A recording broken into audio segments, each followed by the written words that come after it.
नमस्कार बच्चों, Hindi online classes में आप सबका बहुत बहुत स्वागत है। बच्चों, आज हम अपनी कक्षा चौथी में जो पढ़ने जा रहे हैं वो है हमारी हिंदी पाठ्य पुस्तक पाठ 3 और हमारे पाठ का नाम है माझी की राह। ये हमारे चैप्टर का नाम है माझी की राह। बच्चों, ये एक बहुत ही प्यारा चैप्टर है जिसमें हमें एक बहुत ही अच्छा और सुंदर संदेश मिलेगा। इस पाठ को पढ़ने के बाद हम सीखेंगे कि यदि हम मन में ठान लें, कुछ करने का सोच लें, तो कोई भी कार्य मुश्किल नहीं होता है।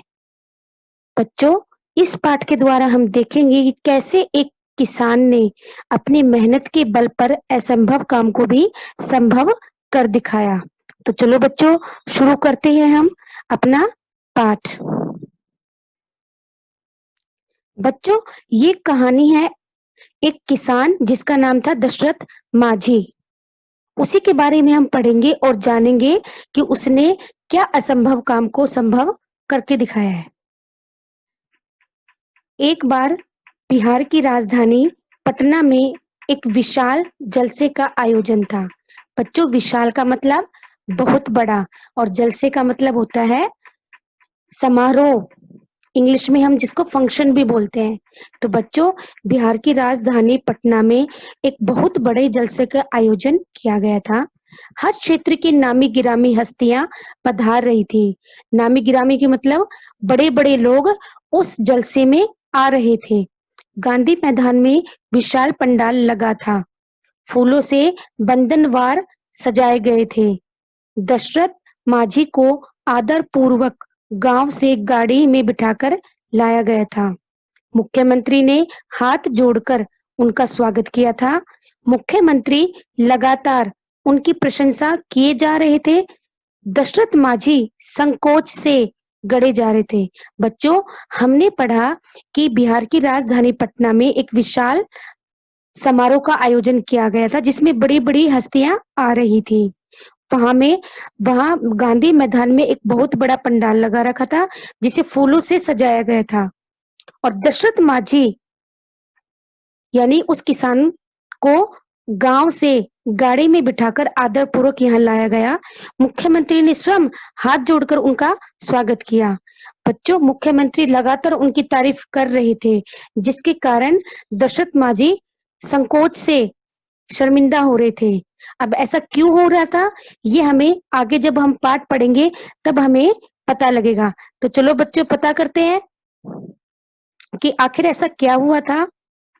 बच्चों, उन्हें उन्हें का मतलब दशरथ माझी कि जब उन्हें समारोह में बुलाया गया तो उन्हें जिले का अपना गांव आंखों के आगे नाचता नजर आ रहा था।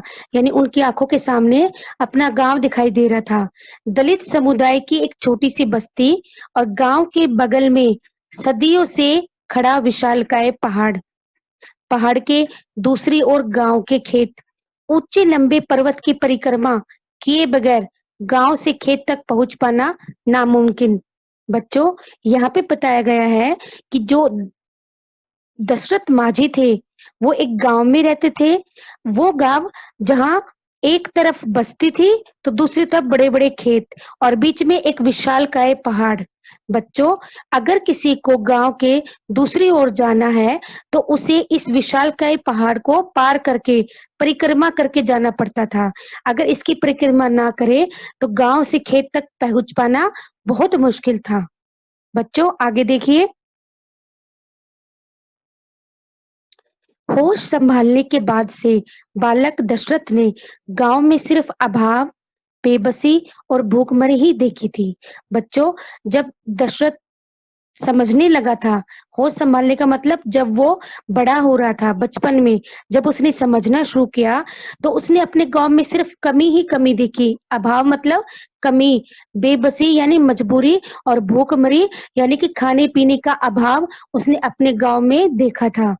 ककहरा सीखने के बाद, यहाँ पे ककहरा का मतलब वो ज्यादा पढ़ा लिखा नहीं था, यानी कि उसने शुरू की 1-2 कक्षा ही पढ़ी थी जिसमें उसने सिर्फ क ख ग सीखे थे। उसके बाद वह सीधे खेती के काम में जोत दिए गए, यानी कि उनको ज्यादा पढ़ाया लिखाया नहीं गया और 1-2 कक्षा के बाद ही उन्हें खेती के काम में लगा दिया। शादी हुई तो पत्नी भी उनका सहयोग करने लगी। यानी जब वो बड़ा हुआ तो उसकी शादी हुई और उसकी पत्नी भी उसके काम में अपना सहयोग देने लगी। सुबह हुई नहीं कि दशरथ हल बैल के साथ पहाड़ की परिक्रमा करते हुए खेत के लिए रवाना हो जाते। बच्चों, यहाँ पे परिक्रमा का मतलब है चक्कर लगाना। किसकी चक्कर लगाना? पहाड़ के। कि जैसे ही सुबह होती, दशरथ अपने हाथ में हल और बैल के साथ उस पहाड़ के चक्कर लगाते हुए खेत के लिए रवाना हो जाते। और पत्नी भोजन तैयार कर पानी की बाल्टी और खाने की पोटली के साथ घंटों चलकर पसीने से लथपथ खेत में पहुंचती।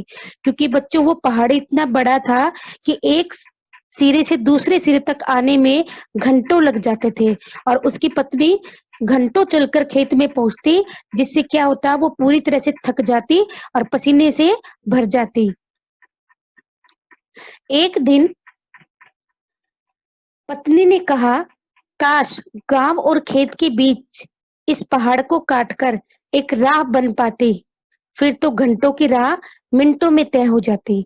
बच्चों, एक दिन उसकी पत्नी ने दशरथ से कहा कि काश ऐसा हो पाता कि गांव और खेत के बीच इस पहाड़ को काटकर एक राह यानी एक रास्ता बना पाते, तो हम घंटों के बजाय मिनटों में पहुंच जाते।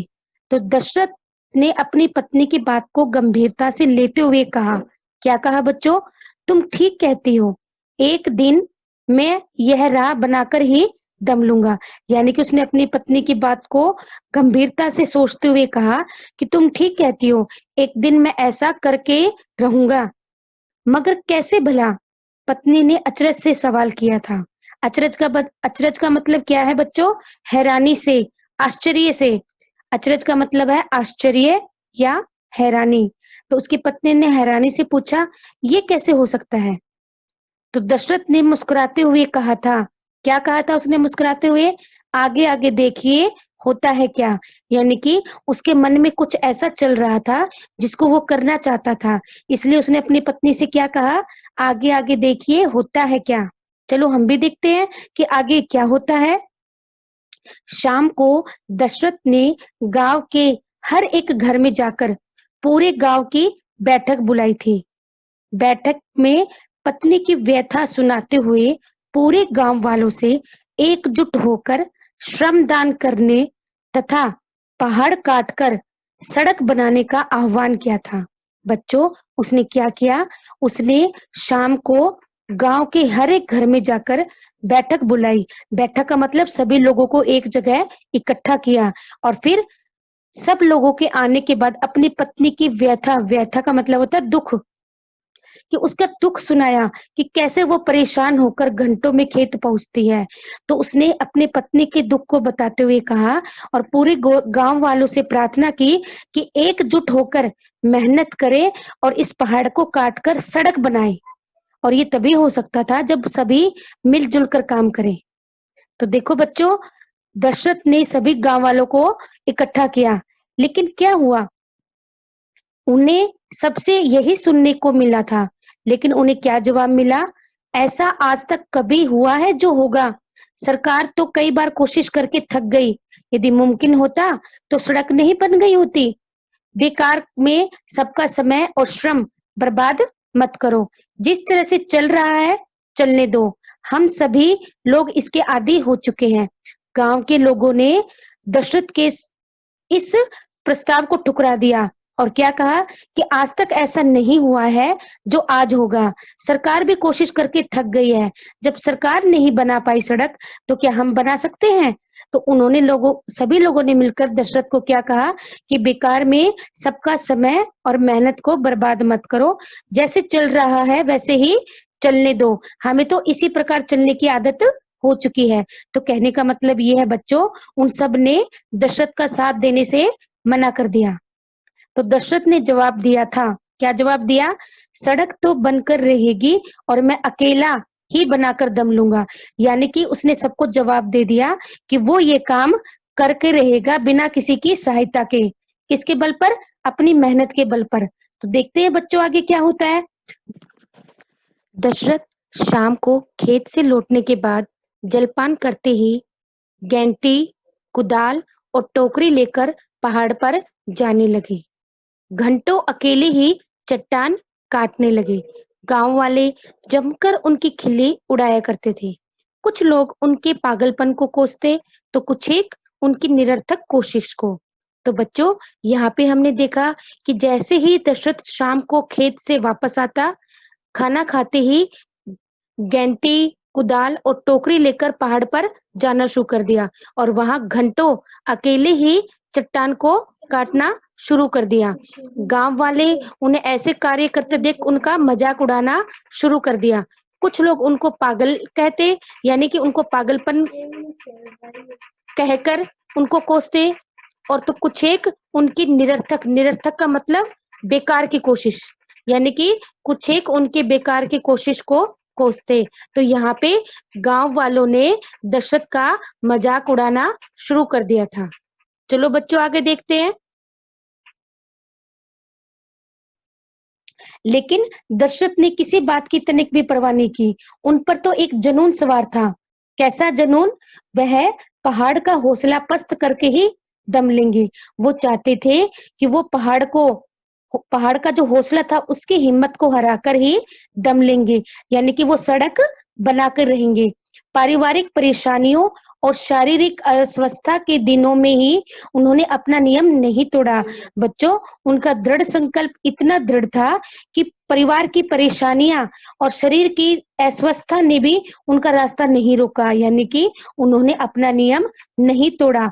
वो रोज, यानी कि प्रतिदिन उस पहाड़ पर जाकर उस चट्टान को काटने का कार्य निरंतर करते रहते।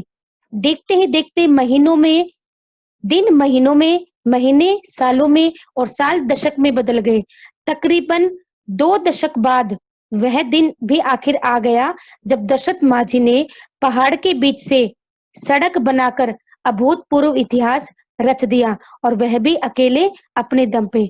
बच्चों, उसकी मेहनत रंग लाई और देखते ही देखते उसके दिन महीनों में और महीनों सालों में और साल दशक यानी 10 सालों में बदल गए। और 20 साल के बाद, 2 दशक का मतलब 20 सालों बाद, आखिर वो दिन आ गया जब दशरथ माझी ने अपनी मेहनत के बल पर पहाड़ के बीच में से सड़क बनाकर अभूतपूर्व इतिहास रच दिया।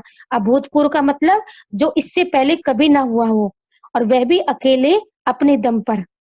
उसने जो कहा वो उसने करके दिखाया। उस गांव को ही नहीं, आसपास के तमाम गांव, शहरों की भीड़ उस दृश्य को देखने के लिए उमड़ पड़ी थी।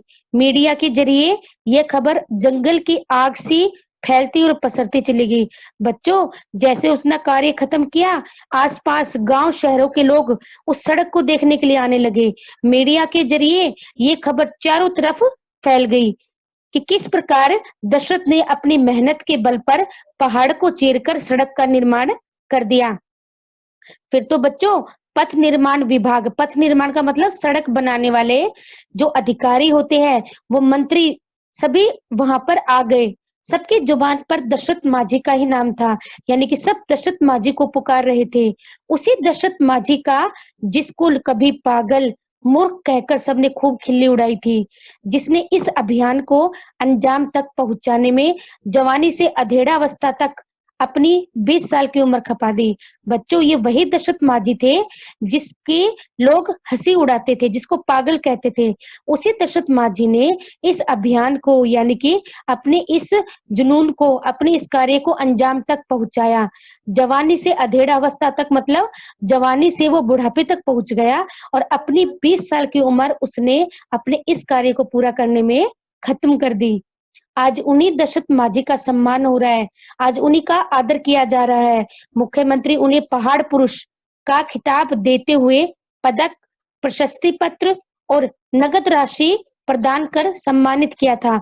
यानी कि जो मुख्यमंत्री है, उन्होंने दशरथ माझी को पहाड़ पुरुष का खिताब दिया, साथ के साथ उन्हें प्रशस्ति पत्र यानी अभिनंदन आदर पत्र उनको दिया, और नगद राशि का पुरस्कार भी देकर उन्हें सम्मान किया, उनका उनका आदर किया।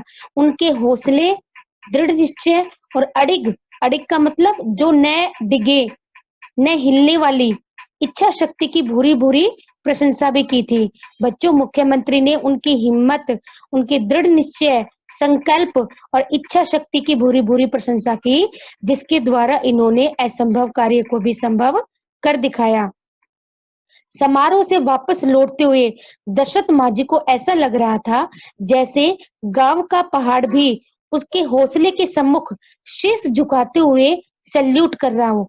बच्चों, जब समारोह से जब वो वापस लौट रहा था, कौन?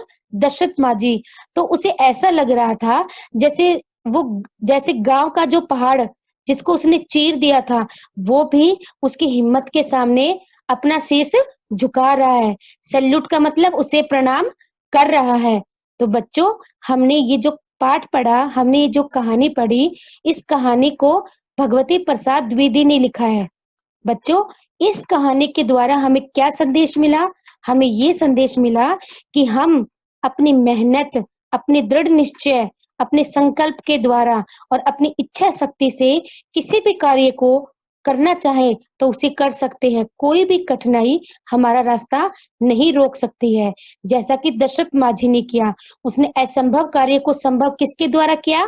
अपनी हिम्मत, अपने संकल्प और अपनी अडिग इच्छा शक्ति के द्वारा। तो बच्चों, हम भी अगर ऐसा ही हौसला, ऐसा ही संकल्प अपने अंदर पैदा करें, तो हम भी कोई भी असंभव कार्य कर सकते हैं। तो बच्चों, आज हमने इस पाठ के द्वारा यही पढ़ा, यही समझा और यही सीखा। आगे हम इस पाठ का अभ्यास कार्य भी करेंगे। तो अगली कक्षा में बच्चों फिर मिलेंगे। तब तक के लिए नमस्कार।